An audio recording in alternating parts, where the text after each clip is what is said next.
하나님의 말씀 마가복음 16장 6절과 7절 두 절 말씀을 함께 공독하겠습니다. 마가복음 16장 6절과 7절 말씀입니다. 청년이 이르되 놀라지 말라. 너희가 십자가에 못 박히신 나사렛 예수를 찾는구나. 그가 살아나셨고 여기 계시지 아니하니라. 보라, 그를 두었던 곳이니라. 가서 그의 제자들과 베드로에게 이르기를 예수께서 너희보다 먼저 갈릴리로 가시나니 전에 너희에게 말씀하신 대로 너희가 거기서 배우리라 하라 하는지라. 아멘. 네, 그가 살아나셨다. 아멘. 할렐루야. 기독교의 부활이 없다면 우리가 믿는 종교는 아무런 의미가 없는 종교일 것입니다. 그런데 이 세상 어느 종교가 부활의 소망을 우리에게 줍니까? 아무 종교도 부활의 그 큰 은혜를 전하는 종교는 없습니다. 부활이 있길래 우리가 또 영생을 바라볼 수가 있는 거죠. 부활이 없다면 죽은 것 아닙니까? 그렇죠? 이번 주간이 고난주간인데 저희들이 마태복음에서부터 쭉 말씀을 이렇게 진행해 나가다 보니까 부활절을 사흘 앞두고 부활절 설교를 미리 좀 하게 되었습니다. 근데 오늘은 본문에 충실해서 이제 지난 주간 수요일 날 살펴봤던 주님의 그 고난과 그 죽으심 이어서 그것으로서 끝이 났다면 정말 우리에게는 아무런 소망이 없을 텐데 그 죽으심을 이겨내신 예수님의 모습을 오늘 말씀으로 함께 보시면서 또 이 고난주간에 부활의 참소망을 가지고 기쁨으로 또 남은 날들을 보내시기를 소망합니다. 1절부터 말씀을 함께 보시겠습니다. 안식일이 지나매 막달라 마리아와 야고보의 어머니 마리아와 또 살로메가 가서 예수께 바르기 위하여 향품을 사다 두었다가 안식 후 첫날 매우 일찍이 해돋던 때에 그 무덤으로 가며 서로 말하되 누가 우리를 위하여 무덤 문에서 돌을 굴려주리요 하더니 눈을 들어본 적 돌이 벌써 굴러졌으니 그 돌이 심히 크더라. 이 장면을 보면은 저는 참 많이 부끄럽습니다. 왜 부끄러울까요? 그렇죠. 우리 차집사님도 참 많이 부끄럽죠. 안 부끄럽습니까? 예수님께서 십자가에 달리실 때에 그때 그 십자가상에 있었던 제자는 아마 멀찌감치 떨어져 있었던 요한 한 사람이었을 겁니다. 그래서 예수님께서 요한을 보고 이제 네가 나를 대신하여 그 어머니 마리아를 섬겨라 이런 유언을 남기셨죠. 그렇지만은 사실은 정말 믿음으로서 예수님의 십자가 곁을 지킨 남자는 없었습니다. 여기 지금 이 등장하는 이분들 막달라 마리아, 야고보의 어머니 마리아, 또 살로메, 요한나 이런 여인들만이 주님의 죽음을 지켰고 또 주님이 무덤에 장사되셨을 때 한번 생각해 보십시오. 이들이 향품을 들고 예수님께 나아갔다고 했을 때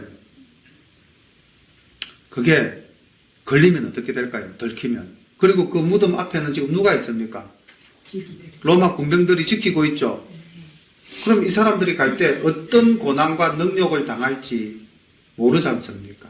근데 그것을 다 나는 수용하리라 결단하고 간 거죠. 그래서 참 여인들의 믿음이 큽니다. 예. 오늘날 사실 대한민국의 기독교도 교회도 이 어머니들에 의해서 유지되어져 가는 것이 아닌가 할 만큼 모든 기도회에 나오시는 분들이 여집사님, 여근사님들이 압도적이죠. 믿음은 정말 여인들에게 가서 배워야 합니다. 그런데 이렇게 신실한 믿음을 가진 이분들이었지만은 걱정을 하고 있습니다. 어떤 걱정을 하고 있습니까?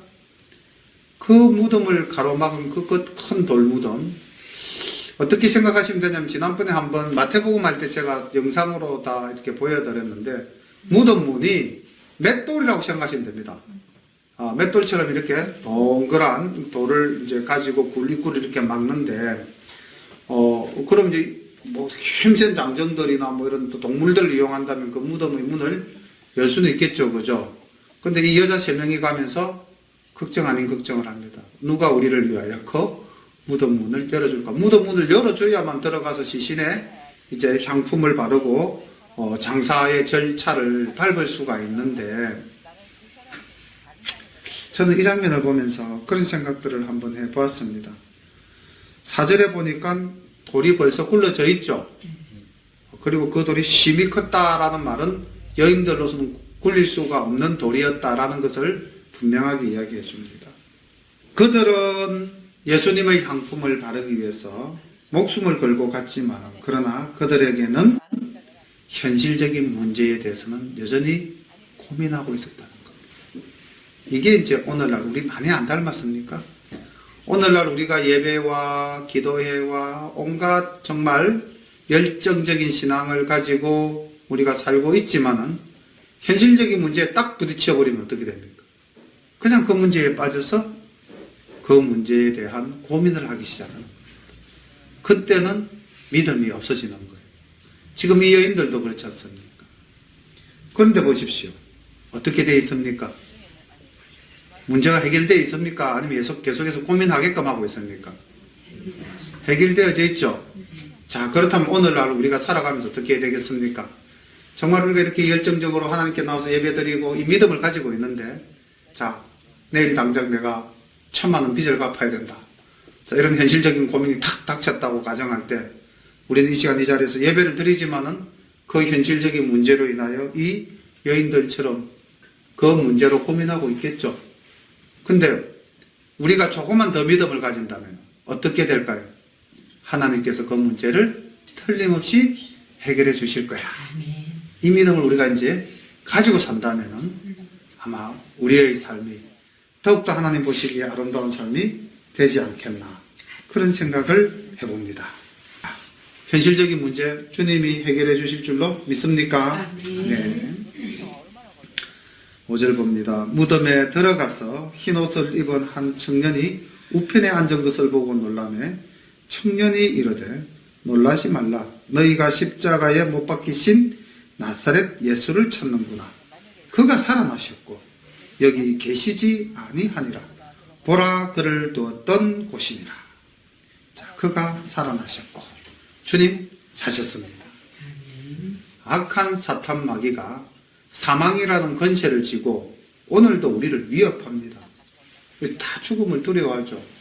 여기 계신 분들 중에서 죽음이 두렵지 않은 분 있습니까?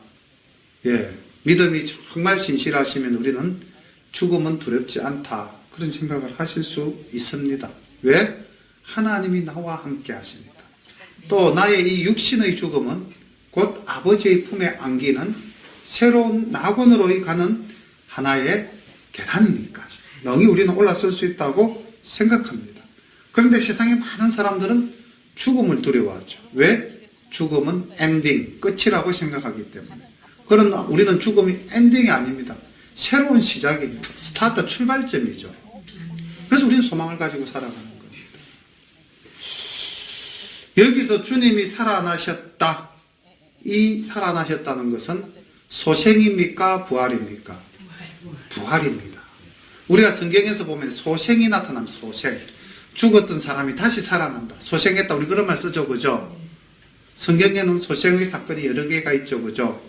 구약시대 때 보면 엘리야가 사르밧 가부의 아들을 살려줍니다. 소생시킵니다. 열왕기상 17장 17절부터 24절에 기록되어진 역사죠. 그리고 그의 제자 엘리사는 수넴 여인의 아들을 또 살려줍니다. 열왕기하 4장 32절부터 37절까지의 그 역사가 나타나 있습니다. 또 우리 주님께서도 나인성의 과부의 아들을 살리셨고 해당장 야이로의 딸을 살리셨고 또 친구 나사로를 살리셨습니다. 자, 그럼 이렇게 살아난 사람들은 죽었을까요? 영원히 살았을까요? 죽었습니다. 그러니까 소생, 예, 부활과는 전혀 다른 겁니다. 그냥 죽었던 우리의 육신이 다시 숨을 쉰다. 그리고 삶을 이어나간다. 생명이 좀 더 연장되었다. 이게 소생입니다. 근데 부활은 아니죠. 부활은 어떻게 됩니까? 검은 그대로 다시 살아날까요? 그런데 왜 예수님이 다시 검은 그대로 살아났는데 제자들은 몰랐을까요? 그렇죠. 변화됩니다. 새로운 몸으로 우리의 몸이 변화되었습니다. 하나님 나라에 맞는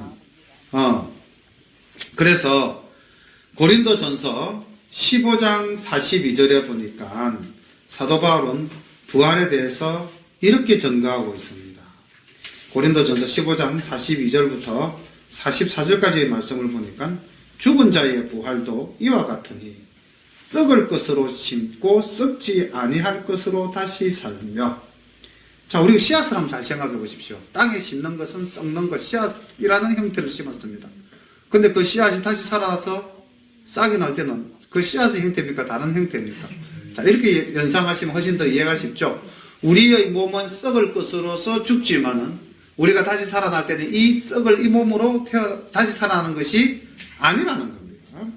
썩을 것으로 심었지만은 썩지 아니할 것으로 다시 살며, 욕된 것으로 심었지만 영광스러운 것으로 다시 살며, 약한 것으로 심었지만은 강한 것으로 다시 살며, 육의 몸으로 심었지만은 신령한 몸으로 다시 사나니 육의 몸이 있은 적도 신령한 몸이 있느니라. 그러니까 우리의 부활은 이 모습 이대로의 부활이 아니라는 겁니다. 믿습니까? 네. 그래서 우리가 사실 이 땅에서 우리가 가지고 있는 이 육체에 대해서 그렇게 죽어도 이 몸 이대로, 그리고 그러니까 이 몸 이대로 다시 살아나니까 노영수 집사님도 알고 다 알아보겠지. 아니죠. 우리는 새로운 몸으로, 새로운 영으로 다시 납니다. 그러면서 우리 다 알아보겠죠. 새로운 영으로 나지만. 그래서 부활은 지금과는 다른 완전한 새로움이다. 생각해 보십시오. 휴거되어진 하나님의 나라는 어떻게 기록되어져 있습니까? 요한계시록에 새 하늘과 새 땅 이렇게 기록되어져 있습니다. 이 땅과 이 하늘이 아니라는 겁니다. 우리의 모든 환경이 다 바뀌어진다는 것이죠. 따라서 우리의 몸도 그 새 하늘과 새 땅에 맞는 새로운 몸으로 부활되어진다. 믿습니까? 아멘. 자, 그럼 이제 부활에 대한 개념을 정확하게 잡으셨고, 우리는 주님이 부활하셨습니다. 그런데, 자, 여기서 우리가 꼭 기억해야 될 것은, 예수님이 부활하신 그 시대에 조금 시간이 지나고 세상에서는 어떠한 이단 종파가 생겨났느냐.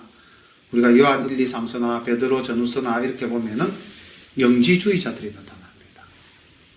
다시 말하면은 예수님이 부활하신 것은 육으로 부활하신 것이 아니라 뭐로 부활하셨다? 영으로 부활하셨다. 그래서 손으로 만질래야 만질 수도 없고, 예수님은 숨도 쉬지 않으셨고, 예수님은 먹지도 않으셨다. 그렇게 오도하는 겁니다. 그런데 예수님은 새로운 모습으로 부활하셨지만 그 부활하신 모습은 우리의 형체 그대로 영과 육으로 온전히 부활하셨습니다. 이것을 또 우리가 반드시 믿어야 합니다. 네, 예수님은 육으로 부활하셨기 때문에 나중에 다른 복음서를 보면은 제자들에게 고기를 구워서 주시면서 직접 드셨다 이렇게 기록되어져 있어요. 예수님이 숨을 쉬셨다 이런 기록들이 다 있습니다.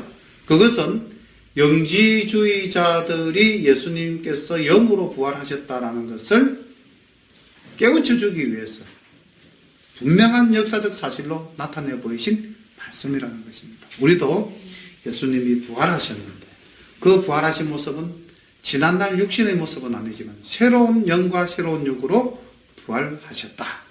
반드시 우리가 기억해야 할 것입니다. 말씀을 계속 봅니다. 7절 가서 그의 제자들과 베드로에게 이르기를 예수께서 너희보다 먼저 갈릴리로 가시나니 전에 너희에게 말씀하신 대로 너희가 거기서 배우리라 하라 하는지라. 여자들이 심히 놀라 떨며 나와 무덤에서 도망하고 무서워하며 아무에게 아무 말도 하지 못하더라.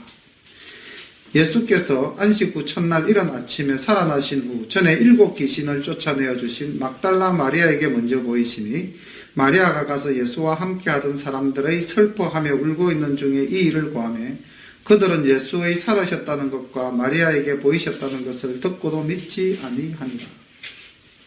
그리고 9절 앞에 보면은 화로가 쳐져 있죠.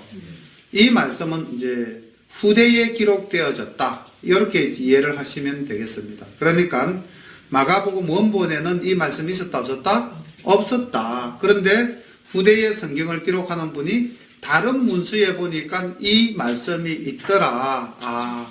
그래서 누군가가 누락을 시켰구나. 내가 다시 집어넣어야지. 그래서 후대에 기록이 되어졌다 해서 9절부터 20절까지 말씀을 가만히 보면은 앞뒤로 가로가 쳐져 있습니다. 이해가 되십니까? 예, 이제 그렇게 이해하시면 되겠고. 자, 지금 부활하신 주님이 누구 앞에 나타나셨습니까? 막달라 마리아에게 나타나셨습니다. 베다니 마리아가 아니고 막달라 마리아죠, 여기는. 왜 막달라 마리아에게 나타나셨을까요? 한번 생각을 해봅시다. 주님께서 왜 하필이면 그 많은 사람들 중에 베드로도 아니고 요한도 아니고 죽음을 예비한 그 향유를 부었던 베다니 마리아에게도 아닌 막달라 마리아에게 나타나셨을까요? 막달라 마리아를 설명할 때 그 앞에 뭐가 붙어 있습니까? 7 귀신을 쫓아내어 주신 막달라 마리아. 그러니까 막달라 마리아는 어떤 사람이었습니까? 7 귀신이 들렸던 여인. 다르게 번역을 한다면, 의역을 한다면은 죄가 많았던 사람입니다. 그가 어떤 일을 했는지. 그 막달라라는 곳은 굉장히 상업이 흥한 도시였고, 거기서 마리아는 아마 몸을 파는 여인이었을지도 모르겠습니다. 성경에 죄 없는 자가 이 여인을 돌로 쳐라 했을 때 그러한 여인과 같은 삶을 살았을는지도 모릅니다. 그래서 혹자들은 그 여인을 막달라 마리아라고 하기도 합니다. 막달라 마리아는 죄가 많았던 사람. 그런데 그 여인의 죄를 주님께서는 다 사하여 주셨습니다. 누가복음 4장 47절에 보면 주님께서 막달라 마리아를 사함을, 죄사함을 허하시는 말씀을 하신 기록이 남아있거든요. 그러면은 주님께서는 죄가 많은 곳에 은혜도 많은 법 아닙니까? 그래서 막달라 마리아에게 나타나셨던 것 같아요. 가장 회개를 많이 했던 여인이 아닐까요? 그렇겠죠, 그죠? 그리고 그 여인의 믿음은 그 이후로 굉장한 변화를 가지고 옵니다. 그 죄 가운데 살았던 여자가 이제 주님을 따르기 시작합니다. 막달라라는 곳은 어디에 있냐면요, 디베라 호숫가에 있습니다. 저 북쪽 갈릴리에 있었던 도시예요. 근데 이 여인이 지금 어디까지 와 있습니까? 예루살렘까지 와 있습니다. 그러니까 갈릴리로부터 예루살렘까지 예수님이 가시는 곳은 이 여인은 무조건 따라갔습니다. 예수님이 가면 어디든지 그 여인은 있었습니다. 예수님과 동행했습니다. 왜요? 내 죄를 사하시고 내 같은 죄인을 구해주신 분이 예수님이시다. 나는 그분을 따르리라 결심했겠죠. 그리고 이 여인은 예수님의 곁을 떠나지 않았습니다. 십자가 골고다 지고 갈 때도 따라가시고, 골고다 언덕에서 십자가에 달리셨을 때도 그 무덤가에 있었고, 또 보십시오. 오늘 이 새벽에 마리아는 향품을 들고 주님의 장사를 위해서 그 군병들이 지키는 무덤을 찾아가고 있지 않습니까? 우리 마리아에게 뭘 배워야 할까요? 우리도 주님의 사랑을 많이 받지 않았습니까? 우리도 정말 주홍빛 같은 그 붉은 죄를 가진 우리의 죄를 주님께서 눈과 같이 희게 씻어주지 않으셨습니까? 그렇다면 우리는 마리아처럼 풍성한 사랑과 은혜를 받았습니다. 우리도 마리아처럼 뜨겁게 주님을 사랑해야 하지 않겠습니까? 이 시간, 그런 결단의 시간이 되시기를 간절히 소망합니다. 자, 그 다음 보십시오. 이 마리아가 나는 주님을 보았노라. 살아나신 주님을 보았노라. 부활하신 주님을 보았노라. 제자들의 반응이 어떻게 돼야 될까요? 주님께서 예루살렘에 올라가시면서 주님께서 3번 말씀하셨어요. 나는 올라가면 반드시 제사장들에 의해서 죽임을 당할 것이다. 그리고 나는 3일 후에 살아날 것이다. 예고하셨어요. 말씀하셨어요. 제자들이 그것을 다 들었어요. 그렇다면 마리아가 주님이 살아나셨다면 믿어야 됩니까? 믿지 않아야 됩니까? 믿어야 되죠. 말씀은 알지만, 말씀은 들었지만 무엇이 없습니까? 믿음이. 이게 오늘날 우리들의 또 신앙 상태는 아닌가. 말씀 우리 얼마나 많이 합니까? 특히 샤론 출신들은 말씀 진짜 많이 합니다. 그렇죠? 뭐 에스라 강좌도 가시고 노 목사님의 대화 설교도 우리가 뭐 창세기부터 요한계시록까지 3차례나 설교를 하셨기 때문에 말씀 많이 합니다. 그런데 중요한 것은 믿음입니다. 그리고 실천이죠. 행하는 겁니다. 그래서 이 제자들도 예수님을 그렇게 따라다니고 그렇게 말씀을 들었지만은 그들에게는 결정적인 것, 믿음이 없었다는 겁니다. 12절 봅니다. 그 후에 저희 중 2사람이 걸어서 갈치골로 갈 때에 예수께서 다른 모양으로 너희에게 나타나시니. 자, 이 내용은 누가복음 24장 13절로부터 35절까지 굉장히 자세하게 누가가 엠마오로 가는 2 제자에 대해서 이야기하고 그 중에 한 명의 이름이 글루바였다는 사실까지도 밝혀내어서 이야기하고 있습니다.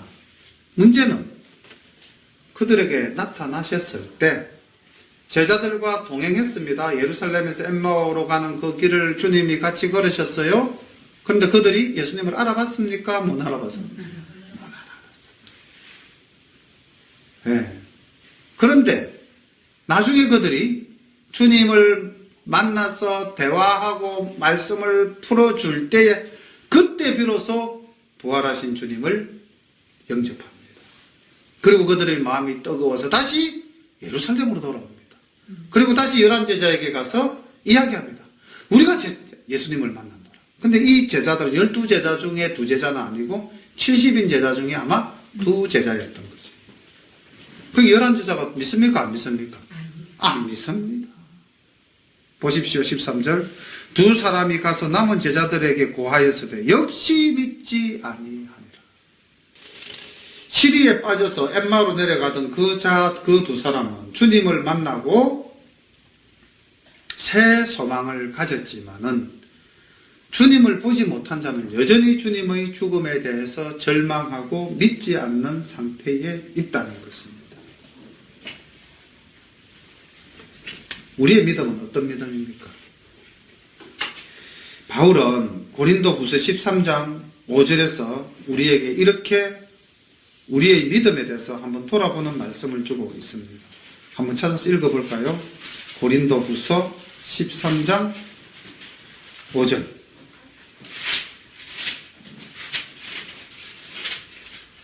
찾으셨습니까? 고린도후서 13장 5절. 자, 다 함께 읽어봅니다. 시작. 너희가 믿음에 있는가? 너희 자신을 시험하고 너희 자신을 확정하라. 예수 그리스도께서 너희 안에 계신 줄을 너희가 스스로 알지 못하느냐? 그렇지 않으면 너희가 버리운 자다. 아멘.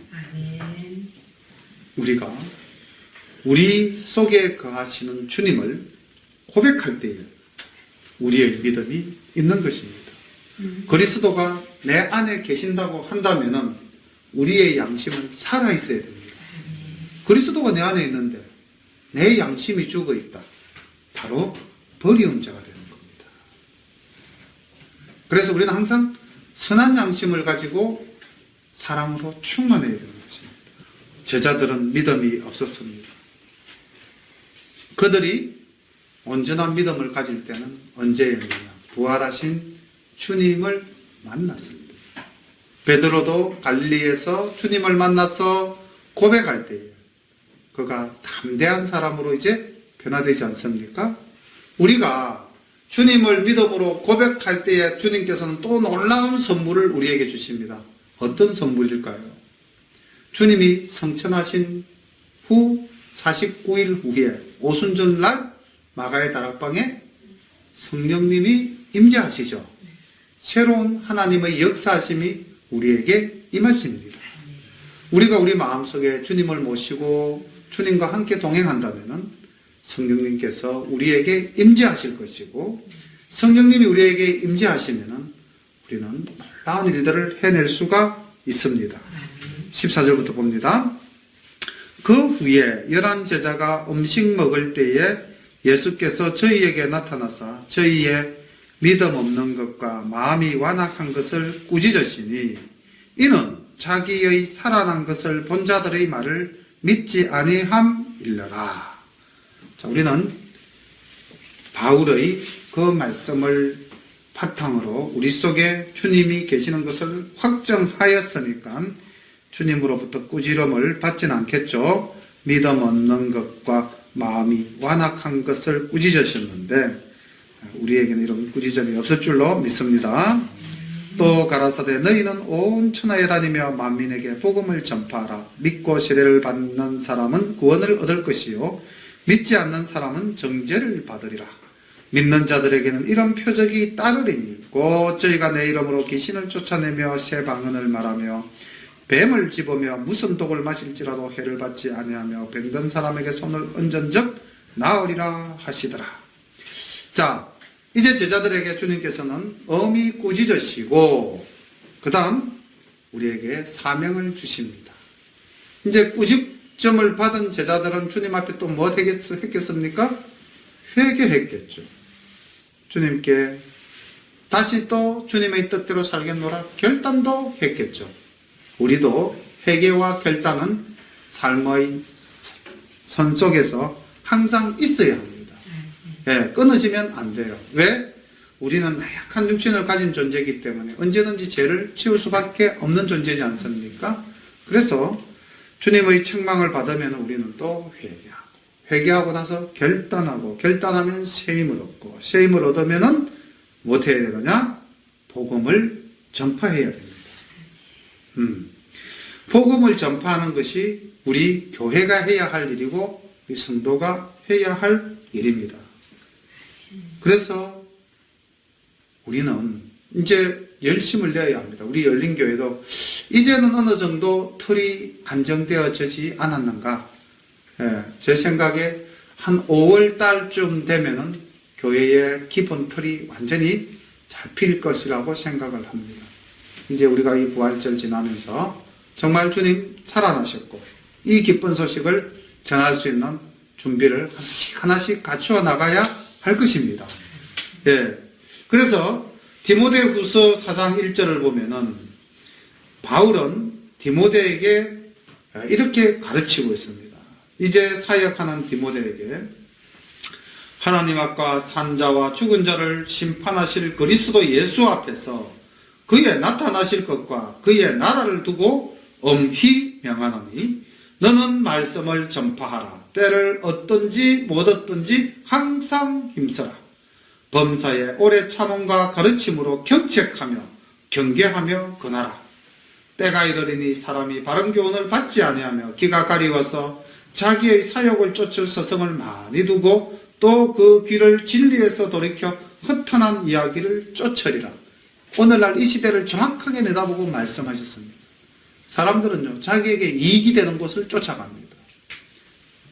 그런데 그것이 옳지 못한 길이라는 겁니다. 그래서 바울은 디모데에게 엄히 명한다라고 이야기를 하고 있습니다. 우리도 주님께서 우리에게 엄히 명하셨습니다. 어떻게? 온 천하에 다니며 만민에게 복음을 전파하라. 그리고 보십시오. 16절 믿고 세례를 받으면 어떻게 됩니까? 구원을 얻지만 믿지 않는 사람은 어떻게 된다? 정죄를 받는다. 영원한 심판을 당할 수밖에 없다는 것을 주님 말씀하셨습니다. 그래서 우리는 이 예수 그리스도가 구원받는 유일한 통로임을 전해야 할 것입니다. 아멘. 때를 얻든지 못 얻든지 이익을 쫓아서 기가 가려워진 그 사람들에게 어쨌든 우리는 전해야 하는 것입니다. 주님께서 구원을 우리에게 베풀어 주심을 요한복음 14장 6절에서는 이렇게 말씀하고 있습니다. 예수께서 가라사대 내가 곧 길이요 진리요 생명이니 나로 말미암지 않고는 아버지께로 올 자가 없느니라. 아멘. 우린 주님 아니면 하나님 앞에 나아갈 수가 없고 구원받을 수가 없습니다. 사도행전 4장 12절에 사도 베드로는 이렇게 이야기합니다. 다른 이로서는 구원을 얻을 수 없나니 천하 인간의 구원을 얻을 만한 다른 이름을 우리에게 주신 일이 없음이니라 하였더라. 그러니까 우리가 구원 얻을 수 있는 것은 오직 우리 주 예수 그리스도로 말미암습니다. 예. 16절 믿고 세례를 받으면 구원을 얻고 무엇을 믿고? 예수님을 믿고 예수님이 메시아이심을 믿어야 됩니다. 예수님이 우리 죄를 위해서 십자가를 지셨다는 것을 믿어야 됩니다. 예수님께서 그 십자가에서 부활하셨다는 것을 믿으셔야 된다는 것. 그것을 믿고 세례를 받으면 우리는 영원한 구원에 이른다고 이야기하고 있습니다. 19절 주 예수께서 말씀을 마치신 후에 하늘로 올리우사 하나님 우편에 앉으시니라. 제자들이 나가 두루 전파할세 주께서 함께 역사하사 그 따르는 표적으로 말씀을 확실히 증거하시니라. 사도행전에 보면 이 말씀이 그대로 이루어짐을 우리는 볼 수가 있습니다. 복음이 전파되어지는 곳에는 반드시 표적이 나타납니다. 목사님, 저는 별로 그런 거 모르겠는데요. 아닙니다. 돌아보십시오. 내 개인의 삶에도 놀라운 주님의 역사심이 있었던 것을 우리는 직접적으로 경험하셨을 것입니다. 뭐 꼭 내가 방언을 해야 경험했다. 내가 손을 얹고 기도하니까 병이 낫더라. 그래서 표적이 나타났다. 아닙니다. 우리가 믿음으로써 주님의 말씀을 따를 때에 놀라운 일들이 우리 주변에서 일어났던 것. 간단하게 말씀드립니다. 이 장소에 교회가 섰다는 것 자체가 표적입니다. 제가 이 학교, 경상고등학교를 29년간 다녔지만, 이 길을 29년간 다녔지만, 전 이곳에 교회 세울 것이라는 생각을 단 한 번도 했던 적이 없었습니다. 근데 주님께서 이 건물을 내가 가진 모든 것을 다 틀어서 살 수 없음에도 사게 해주셨고, 그리고 교회를 세우게 해주셨습니다. 이게 표적 아닙니까? 아멘. 있습니까? 아멘. 예. 본인의 삶을 돌아보십시오. 나의 힘으로서 할 수 없었던, 내 생각으로서는 꿈도 꾸지 않았던 일들이 얼마나 내 주변에서 많이 일어났습니까? 기독교는 체험의 종교입니다. 우리는 이것을 또 간증해야 됩니다. 내 삶에 이런 일이 있었노라. 너의 삶에도 주님과 함께하면 이런 일들이 있을 것이다. 우리는 나가서 전파해야 하는 것입니다. 오늘 우리는 마가복음 16장을 통해서 부활하신 주님을 믿었던 그 여인들의 믿음, 그러나 돌을 누가 굴릴까 걱정하는 모습에서 오늘 현실적인 문제를 안고 고민하는 우리들의 모습도 바라보았습니다. 주님께서 부활하셨다고 제자들도 전했고 마리아도 전했지만 믿지 않았던 11사도들, 오늘날 말씀은 잘 알지만 때때로 불신에 빠져드는 우리들의 모습과는 또한 닮지는 않았는가. 주님께서는 우리에게 사명을 주시면서 복음을 전파하라 하시면서 놀라운 표적이 너희들에게 나타날 것이다 말씀하신 그대로 성경 속에서 이루어졌고 오늘날 우리의 삶 속에서 이루어짐을 봅니다. 이렇게 볼 때 우리가 믿는 기독교는 부활의 종교요, 소망의 종교요, 영생의 종교입니다. 이 믿음을 우리는 나가서 전해야 할 것입니다. 기쁨으로 부활을 준비합시다. 기도드립니다. 사랑의 아버지 하나님, 은혜를 감사합니다. 이 밤 적은 무리가 모여서 하나님께 예배를 드리지만 우리의 마음은, 우리의 가슴은 뜨겁고 우리의 마음에는 기쁨이 넘쳐납니다. 부활의 소망을 우리에게 허락하신 하나님, 예수 그리스도의 부활을 통하여 우리에게 부활과 영생의 길을 열어주신 하나님 아버지, 찬양과 감사를 올립니다. 우리의 삶이 이제 담대함으로 복음을 전파하는 삶이 되게 하옵소서. 아버지 하나님, 이 죽어가는 구암동의 많은 영혼들을 구원해내는 저희들이 될 수 있도록 인도하옵소서. 주일날 저희들이 부활의 기쁜 소식을 아버지 증거하며 떡과 계란을 들고 아버지 또 나아갑니다. 아버지 하나님, 저희들이 기쁨으로 증거할 수 있도록 인도하옵소서. 담대하게 증거할 수 있도록 인도하옵소서. 준비에 조금도 부족함이 없도록 주님 인도하옵소서. 예수님의 이름으로 감사하며 기도드립니다. 아멘.